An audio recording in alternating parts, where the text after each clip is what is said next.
Hey guys, Seth here with another knife review. I got this one in an auction. I wanted it for $5. I was like, what the hell? It's only $5. Give me something to play around with. And this is gonna mark the last of my budget folders because I kind of noticed a trend with these things.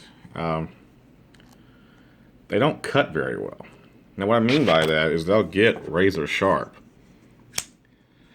but the way they perform and the way they hold the edge, they're just, I mean, obviously it's a $5 knife, so when you compare it to a $70 Spyderco, it's gonna blow it out of the water.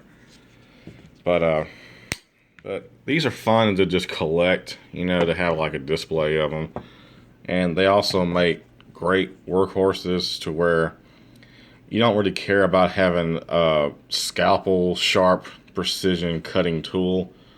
You want something to just open up a box or open up your mail, or if you're at work, cut some shrink wrap off a pallet.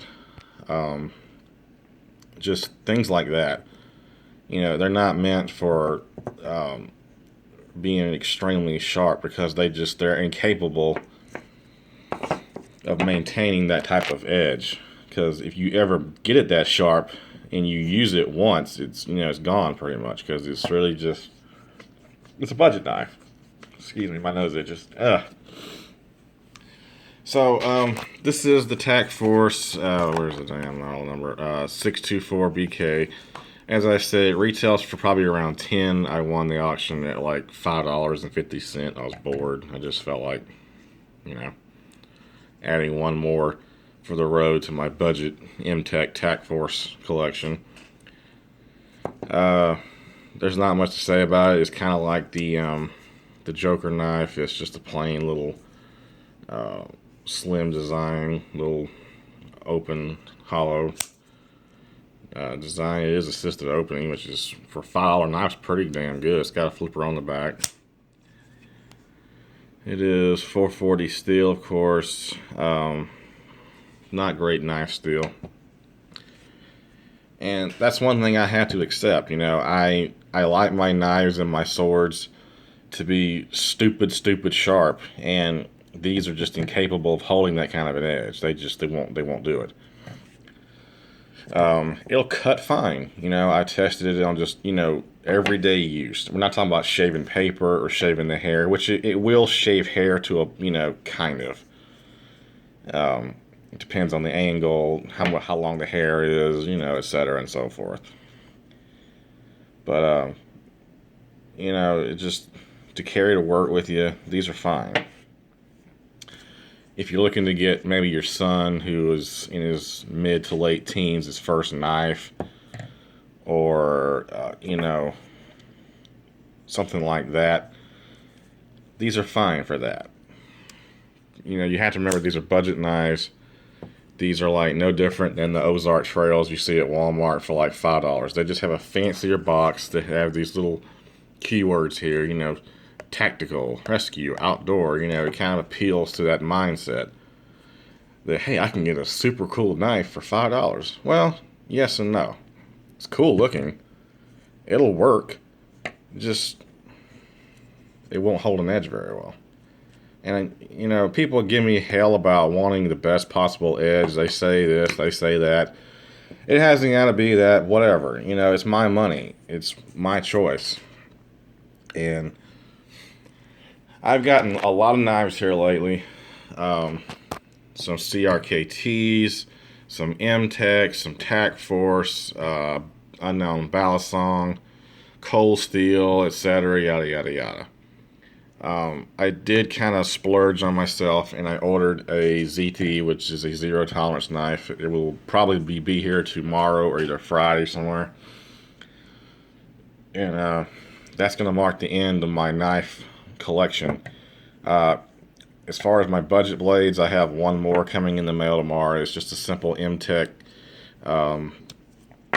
dual-edged dagger type thingy. But all these knives I've gotten that are Tac-Force and M-Tech, they have that one thing in common. You can get them as thin as possible, and while they're you know, as sharp as, say, a Spyderco, they were going to perform completely different. They're going to cut differently. Will you notice it while you're opening up a box? Maybe not.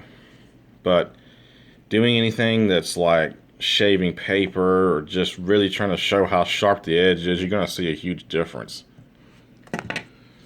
The Cold Steel's Highlight is one of the better knives that I have.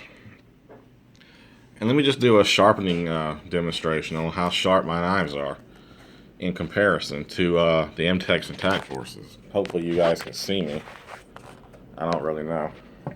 I guess I need to get a camera. An actual camera instead of a phone. Now this is the Tac-Force. I have sharpened it. I put it through my usual process. This is notebook paper. And while that's pretty sharp for a budget blade, the same process on better steel. See how cleanly it cuts, how smooth it just glides through. But guess what? Even better, the Spyderco Delica will do even more. Ultra slow. I got some compound on it somewhere.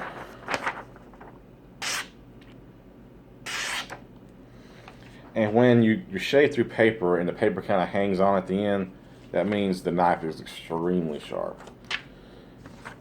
But the steel is what matters in these knives. The steel, the heat treat, the shape of the blade. You know, I'm used to sharpening up katanas. And we all know a katana is meant just for the most devastating cuts that you can possibly get. So I'm kind of used to that convex edge that I get on my katanas. And, you know, by far the sharpest knife in my collection is my Spyderco Delica. And this is an older knife. This isn't like it's brand new. You know, the tie light is maybe a month old.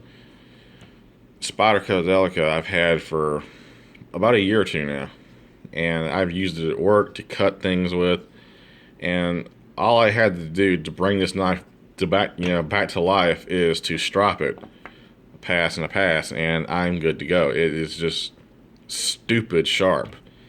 You can look at my thumb right here, and it's kind of dirty because I've been testing. I sharpened this one and I got honing compound like stuck all over my fingers. But you can look at how kind of toothy my thumb is. That's from constantly testing my edges, you know, constantly thumbing the blade.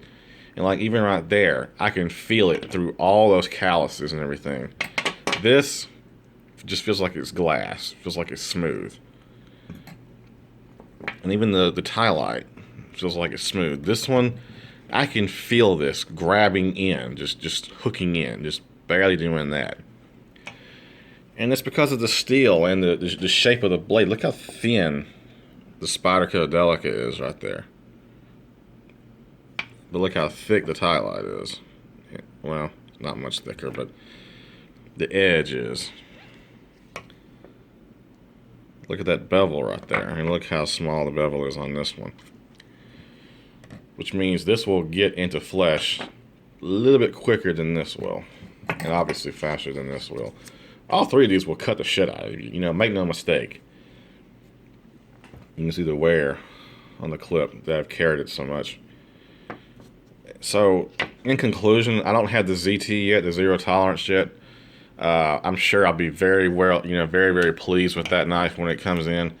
But as of right now, my most trusted everyday carry, you know, for everything, for self-defense, for that pesky plastic package I can't get into, for opening up my mail, for just everything, just showing off how sharp I can get a blade, you know. And this is not just me, this is actually the profile of the blade, you know. Yes, I can sharpen a knife, I can sharpen a sword, but when you have a geometry like this and a thin profile like that, it makes it even better. And just as far as sharpness and coolness, this is my favorite everyday carry, you know, carrying both of these. But back to this one, it's a decent one. It's okay. Just when you get a budget knife, realize that's what it is. It's a budget knife. You're getting this to not really give a crap about, to be honest. That's it, guys. This is my last budget folder. I will have the little budget M-Tech double dagger tomorrow probably. And I'll see you guys then. Thanks for watching. Say my name, peace, and all that good stuff. We'll see you.